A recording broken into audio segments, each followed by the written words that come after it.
اعوذ باللہ من الشیطان الرجیم بسم اللہ الرحمن الرحیم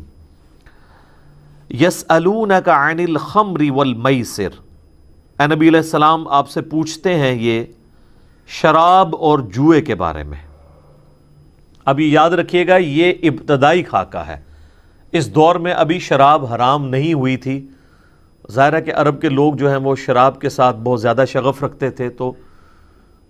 ایٹ لیسٹ 3 سٹیجز کے بعد اس کی فائنل حرمت نازل ہوئی سورۃ المائدہ کی آیت نمبر 91 کے اندر۔ تو یہ ابتدائی احکامات ہیں۔ آپ سے پوچھتے ہیں شراب اور جوئے کے بارے میں، قل فیہما اثم کبیر، فرما دیجئے کہ ان دونوں میں بہت بڑی برائی چھپی ہوئی ہے، ومنافع للناس، اور کچھ فائدہ بھی ہے لوگوں کے لیے۔ فائدہ کیا ہے کہ ظاہر ہے جوا کوئی جیتتا ہے تو اس کو فائنینشیل فائدہ ہو جاتا ہے، اسی طریقے سے شراب کا اگر کوئی کاروبار کرتا ہے تو اسے فائدہ تو ہوگا، یا وقتی طور پہ کوئی شخص غم مٹانے کے لیے شراب پی لیتا ہے تو وقتی طور پہ فائدہ ہوگا، لیکن ان دا لانگ ٹرم تو آپ کو پتہ ہے آج یعنی امریکن پریزیڈنٹ بھی شراب نہیں پی سکتا، ورنہ وہ اس پوسٹ کے لیے فٹ نہیں ہے۔ آج تو یعنی میڈیکل فیلڈ کے لوگ بھی اس بات کو مان رہے ہیں کہ یہ پھیپھڑوں کو خراب کر دیتی ہے اور اس طرح کے ایشوز ہو جاتے ہیں، انسان جو ہے وہ اپنا جو ذہنی لیول ہے وہ گرا بیٹھتا ہے، تو ایسا شخص لیڈرشپ کا اہل نہیں رہتا۔ تو اس میں گناہ بھی ہے اور فائدے بھی ہیں، دونوں چیزیں اللہ تعالیٰ نے بیان فرما دی، لیکن فرمایا وَإِثْمُهُمَا أَكْبَرُ مِن نَفْعِهِمَا، لیکن ان دونوں کے اندر جو گناہ چھپا ہوا ہے دنیا میں جو اس کی نحوست پڑنے والی ہے وہ بھی، اور جو آخرت کے اعتبار سے اس کے اندر عذاب ہونے والا ہے وہ زیادہ کبھی ہے، زیادہ بڑا ہے ان کے نفع سے۔ نفع تو وقتی طور پہ کسی کو حاصل ہو جائے گا۔ اچھا آپ دیکھیں گے سورۃ المائدہ کی آیت نمبر 19 میں جہاں پہ 91 کے اندر جہاں پہ اسے حرام قرار دیا گیا ہے،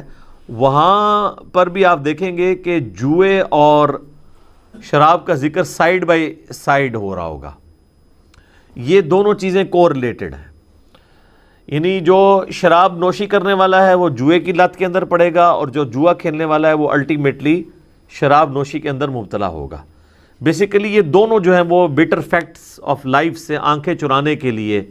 یہ سب حرکتیں کی جاتی ہیں۔ جوا کون کھیلتا ہے؟ وہ شخص جو راتوں رات امیر ہونا چاہتا ہے، یعنی وہ زندگی کے تلخ حقائق سے گزر کے ایک کمائی کرنے کی بجائے آنکھیں بند کر کے وہ کہتا ہے میں راتوں رات امیر ہو جاؤں، یہی ہے نا۔ شراب میں بھی یہی چیز ہے کہ جب انسان دیکھتا ہے کہ اب دنیا کے غم ہیں، ان مصیبتوں سے نکلنے کے لیے مجھے ایفرٹ کرنی پڑے گی، تو میں ایفرٹ تو نہیں کر سکتا، چلو شراب پی کے میں دوسری فیز میں چلا جاؤں غم بھلانے کے لیے۔ تو دونوں کے پیچھے مقصد ایک ہی ہے کہ جو زندگی کے تلخ حقائق ہیں جو اللہ تعالیٰ نے انسان کا مقدر کیے ہوئے ہیں، جس سے انسان کو گزرنا ہے، وَلَنَبْلُوَنَّكُمْ بِشَيْءٍ مِّنَ الْخَوْفِ وَالْجُوعِ وَنَقْصٍ مِّنَ الْأَمْوَالِ وَالْأَنفُسِ وَالثَّمَرَاتِ، پیٹ لگا دیا ہے،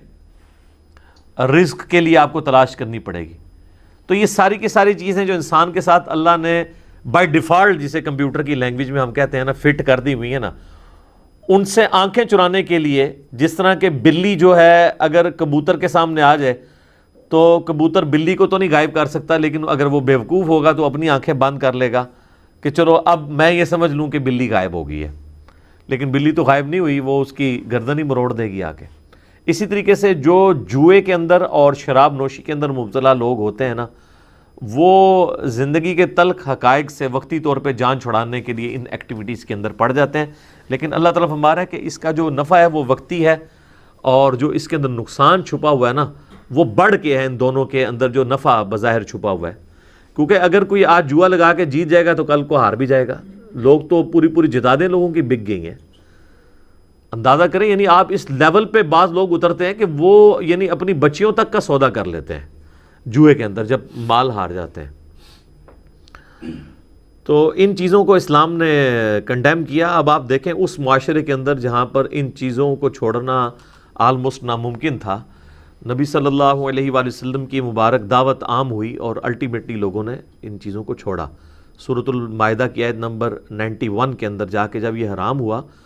شراب والا معاملہ، تو بخاری مسلم میں آتا ہے کہ صحابہ کرام کے پاس مٹکے پڑے ہوئے تھے شرابوں کے، وہ انہوں نے یعنی گلیوں کے اندر بہا دیے.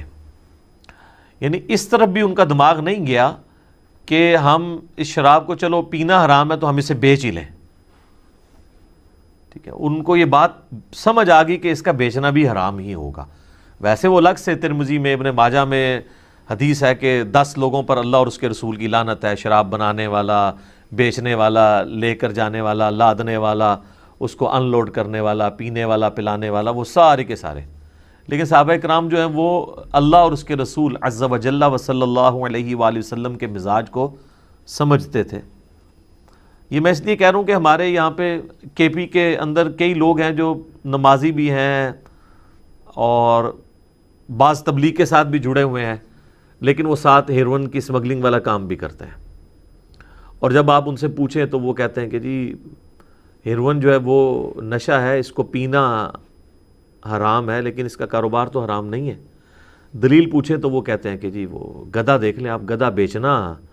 حلال ہے لیکن گدھے کا گوشت جو ہے وہ حرام ہے. حالانکہ گدھے کی کوئی ریزیمبلنس نہیں ہے اس کے ساتھ، اس کے اوپر رول لگے گا نشہ آور چیزوں والا. وہاں پہ علماء کافی کوشش کرتے ہیں، اور آپ دیکھیں افغانستان کے اندر تھوڑے وقت کے لیے جب 1996 کے اندر ملا عمر کی حکومت آئی تھی،